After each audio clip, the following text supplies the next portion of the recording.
In Parshas Korach, how were Korach's rebels punished? Who can tell me? How? Shayna, what? They were swallowed. They were swallowed up by the earth. Is that correct? Is that the correct answer? That's only half the answer. Because also all descendants and the whole things, whatever he belonged. everything was swallowed by the earth. But that's still only half the answer. What's the other half of the answer? They got burned from the Keturah. They got burned by the They were Keturah. burned alive. There were two groups of people who rebelled against Moshe Rabbeinu. There were two groups of people. There were 250 distinguished community leaders who joined Korach in their dissent against Moshe Rabbeinu's supreme authority. And there was Dasan and Aviram and their families, together with Korach and his family, who also rebelled against Moshe and wanted to retain power for themselves and give more power to the people. Some of them, and it's not clear in the Torah how you divide these people up. We just know that there were 250 people that Moshe said, if you feel that you're correct, that I have taken too much power for myself, and you feel that you should share in the leadership, then let's have a tournament, and you take your incense pans, bring it to the Ohel Moed, bring it to the Mishkan, and let's see if Hashem accepts your sacrifice, your incense. And if Hashem accepts it, then you're right. If Hashem doesn't accept it, then I'm right. So the Torah says that they were proven to be wrong, ultimately, because Hashem came down in a fire and consumed not only their incense, but them as well. They all were incinerated. This is going on, it would seem, simultaneous to the earth opening up and swallowing up Dasan and Aviram and their families, and possibly Korach too. If we take a look at the psukim at the end of Perek Tez Zayin, and this is in source number 1, it says, "Vatiftach haaretz es piha." The earth opened up its mouth. "Vativla osam ve'esbotehem ve'es kol ha'adam asher leKorach ve'es kol ha'rechush." It swallowed them, their homes, all of the people that were part of Korach's group, and all of their acquisitions, all of their wealth. Vayeridu, and the Torah says that they all went down, they all descended into the earth. Heim v'chol asher lahem chayim sha'ola.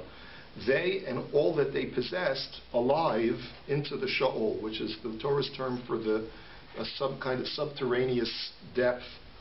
V'tichas aleihem haaretz, the earth covered them up. Vayovedu mitoch hakol, and they were lost from the congregation. Now, then it says, "V'chol yisrael asher svivosehem nasu lekolam ki amru penti v'leimu haaretz." The rest of Israel who were there to witness this spectacle, they ran away in fear because they said, we don't want to get swallowed up by the earth as well. Right afterwards, the Torah says, "Ve'esh yatsa me'es Hashem," that as this is going on, a fire comes out from heaven. Vatochal escha mechamishim u'masayim ish makrivei haketoris.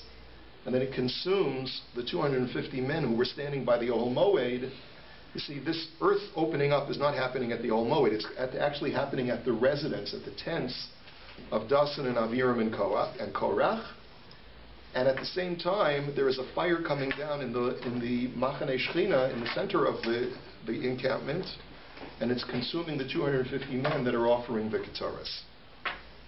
So let's think about this for a second. You know, sometimes HaKadosh Baruch Hu decides to punish people in certain ways, and sometimes He punishes them in other ways. So one of the questions that we have to ask is, we know that Hashem does everything midah keneged midah, that everything that Hashem does is with precision and measure for measure, going back to the Halevian discussion of God's precision and mitzvahs. So certainly everything that Hashem does is precise. Why does He choose to swallow up some of the rebels? And why does He choose to incinerate another group? And not only that, but we see almost a contrast between those who have been consumed by the earth and those who have been burned by the fire that comes down from heaven. On the one hand, the people who were swallowed up by the earth, the Torah says that they're completely lost. There doesn't seem to be any remnant or reminder of what has occurred. As a matter of fact, if you take a look at the Sforno's commentary on when the Torah says, "Vatichas aleihem haaretz," that the earth covers them over, the Sforno says, Higid shelo kara ba'ota ha'peticha kemo sheyikra b'petichat harash. He says, this story tells us, the text tells us, that the way that the earth opened and closed to swallow up Korach is completely different from the type of fissure that would develop in the earth after an earthquake. Shehi lo tisager tekef. When you have an earthquake, a fissure will open up in the earth, and it'll stay open. It won't seal immediately, right? Omnam zos niskara tekef keposeach piv livloa davar v'yasgirenu achar ha'beli'ah. But he says, but what happened over here, thinking about the imagery that the Sforno picks up from the Torah's language, this is like someone who opens their mouth and then a second later closes the mouth. So there was no remnant at all of this fissure in the ground. If you were to walk through the Middle East today at the exact spot where Korach's family was swallowed up alive, you would find no remnant whatsoever of what had happened in that spot. It was like the earth opened its mouth and then closed its mouth. That was it. Game over. Now contrast that to the aftermath of the Maktirei Ketoris. Was there any remnant? Was there any reminder of what had happened? Didn't have to be, but HaKadosh Baruch Hu goes out of his way to tell Moshe to create a monument to remind people what has happened. And so let's take a look. It's actually in the beginning of Perek Yud Zayin, in the aftermath of these people's deaths. Hashem says in source number 3, Eis machtos hachatoim ha'ela b'nafshosam, that Hashem says, I want you to take all of the censer pans, the pans of incense that these people were trying to use to show that they were selected by God, v'yasu osamu rikuei fachim tzipui la mizbeach. And I want you to take them and hammer them out and use them as part of the copper plating for the altar that's in the Mishkan. Ki hikrivum lifnei Hashem vayikdashu, because after all, they use these in some sacrificial use, and therefore they've been sanctified. And v'yihiyu la'os livnei Yisrael, and I want it to be a sign for the Jewish people. So it's almost like two different opposites. On the one hand, when it comes to the Bluei Korach, to those who are swallowed by the earth, Hashem goes out of his way to make sure that there's absolutely no reminder whatsoever of what has happened. Earth open up, earth close, no fissure remains. No remnant, no memorial remains of what has happened to the people who get swallowed up by the earth. But when it comes to the Makrivei Ketores, God goes out of his way to make sure that we create a monument to eternalize and memorialize what these people did. So do you see this? It's a very strange contrast, yeah? Why? They seem to have done the same kind of insurrection. Why is one being memorialized and the other one is being utterly and totally forgotten? And it would seem that what you see from HaKadosh Baruch Hu's system of justice is that there were really two different groups who sought to rebel against Moshe.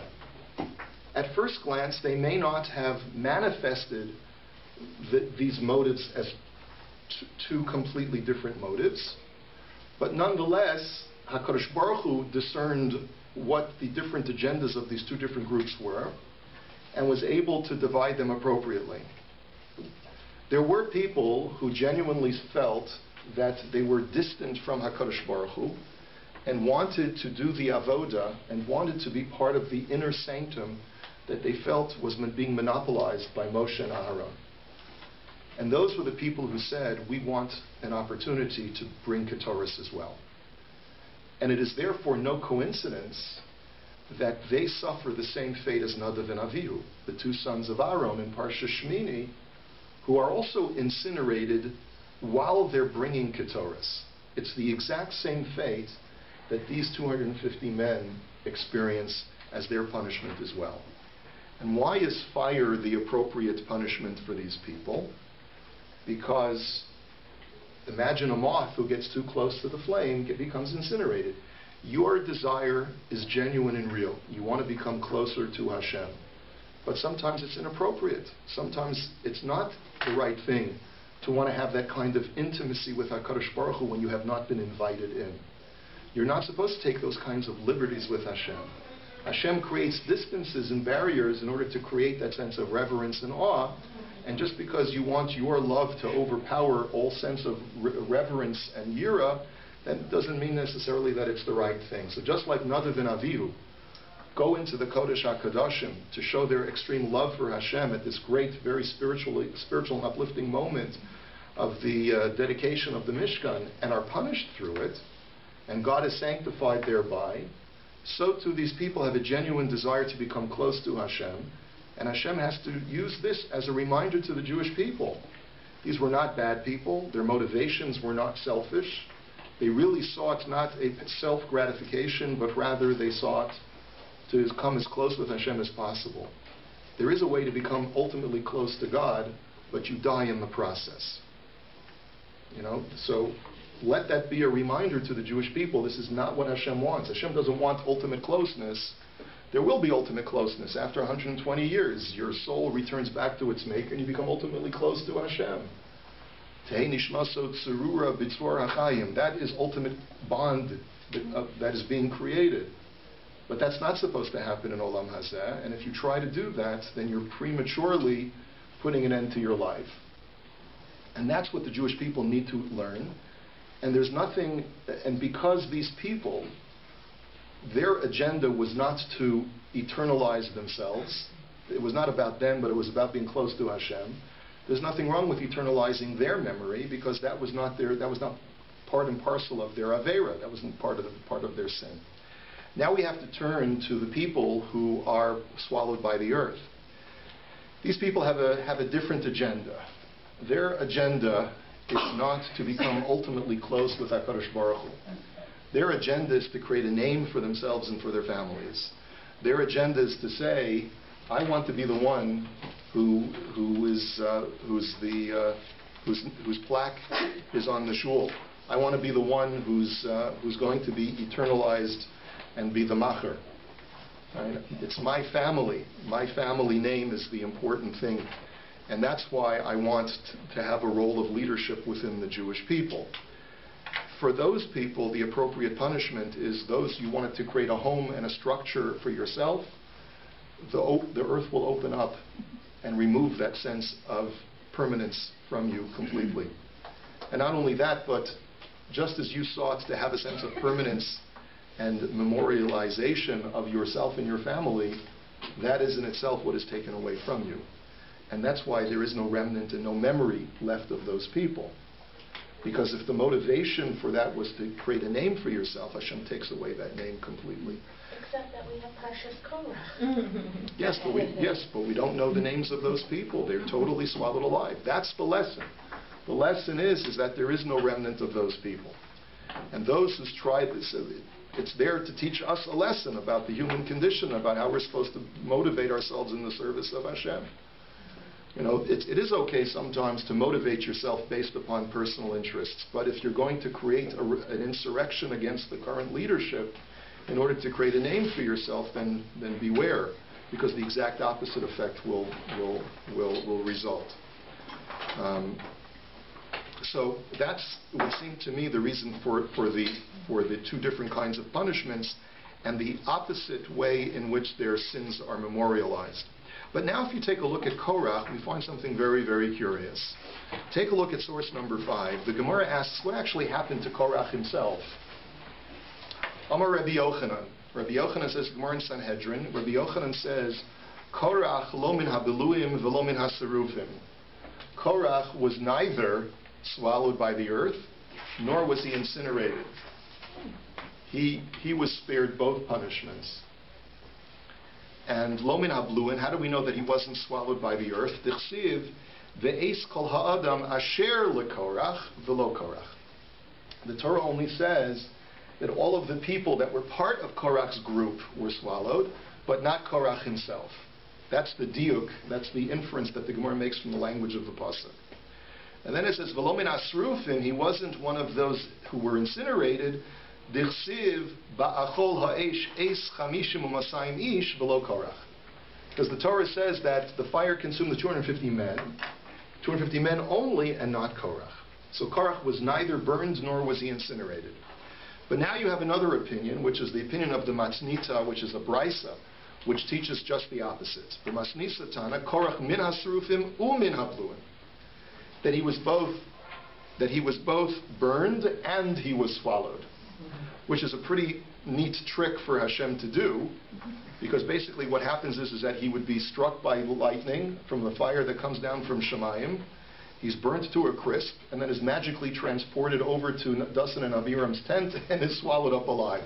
I mean, talk about double jeopardy. I mean, that's pretty sad. So how do you know? So the Gemara makes the opposite deal, because it's min habluim dichsiv ativla osam ve'es korach, because the pasuk says that it swallowed them up together with Korach. So that part of the pasuk seems to imply that Korach was swallowed up. And min asrufim, and how do you know that he was burned? Dichsiv ve'esh yatsa me'es Hashem. That a fire comes out from Hashem and consumes the 250 men. And this particular Gemara understands that the Korach Bahadayu, that there were really 249 men, Korach was the 250th man. So the question is, what are we supposed to learn from this if we understand that there were two distinct groups of mutineers, of people who were creating this uprising against the great leader Moshe Rabbeinu, and their motivations were entirely different? So now the Gemara expresses some level of ambivalence about Korach himself. What group was Korach a part of? And why do we have these two different opinions of whether he was neither burned nor swallowed, or whether he was both burned and swallowed? And I think, at least one way of interpreting this Gemara possibly could be that Korach was a very complex person. People are very complicated. And what the Gemara is trying to communicate to us is that sometimes we have mixed agendas. We have very complicated personalities. There's a part of me which is very much l'shem shamayim and very much desirous of becoming as close to Hashem as possible. And that sometimes is what motivates me. And then there are other times when I'm motivated by a certain sense of desire for grandeur and for creating a name for myself. And sometimes it's a mixture. Sometimes it'd be a mixture of both, and I'm not even conscious of the sometimes exclusive ideas that are swirling in my head. And perhaps what the Gemara is suggesting is that Korach was a combination of both. And the difference of opinion is that when you're sort of a combination of these both, sometimes even conflicting emotions and motivations, what's the appropriate punishment? Do you say, well, you weren't completely in it for your own name, so you don't deserve to be swallowed, and you weren't completely in it because you wanted to become ultimately close to Hashem, so you don't deserve to be burned? Or do we say that no, that sometimes the person who is really l'shem shamayim, but only halfway l'shem shamayim, is actually worse than the person who's 100% not l'shem shamayim?